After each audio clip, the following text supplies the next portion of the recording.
सुनो इंजील आओ उर्दू अंदर इंजील मिलती असली हालत अंदर नहीं मिलती इंजील मिलती साइयां दी किताब मिलती ਉਹਦੇ ਅੰਦਰ ਕੀ ਲਿਖਿਆ ਉਹਦੇ ਅੰਦਰ ਲਿਖਿਆ ਤੁਸੀਂ ਹੱਥ ਵਿੱਚ ਛੁਰੀ ਪਕੜ ਲਓ ਆਪਣੇ ਜਾਨ ਨੂੰ ਤੁਸੀਂ ਕੁਰਬਾਨੀ ਕਰਨੀ ਹੋਵੇ ਉਹਨੂੰ ਲੈ ਕੇ ਮੈਦਾਨ ਤੇ ਚਲੇ ਜਾਓ ਤੁਹਾਨੂੰ ਯਾਦ ਆ ਜਾਏ ਛੁਰੀ ਤੁਹਾਡੇ ਹੱਥ 'ਚ ਹੋਏ ਜ਼ਿਬੀਆ ਤੁਹਾਡੇ ਥੱਲੇ ਹੋਏ ਤੁਹਾਨੂੰ ਯਾਦ ਆ ਜਾਏ ਕਿ ਸਾਡੇ ਨਾਲ ਤਾਂ ਸਾਡੀ ਮਾਸੀ ਗੁੱਸੇ ਆ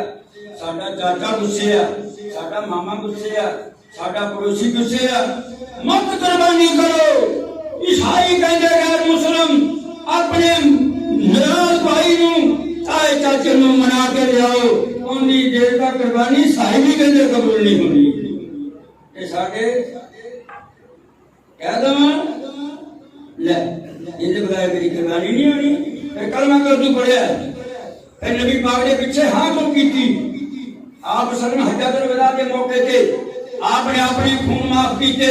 अपने सारी खून माफ कर दिते धियां नूं तलाकां दिला दित्तियां गईयां मेरे नबी ने माफ कर दित्तियां मेरे आपके चाचे दा शहीद करके दिल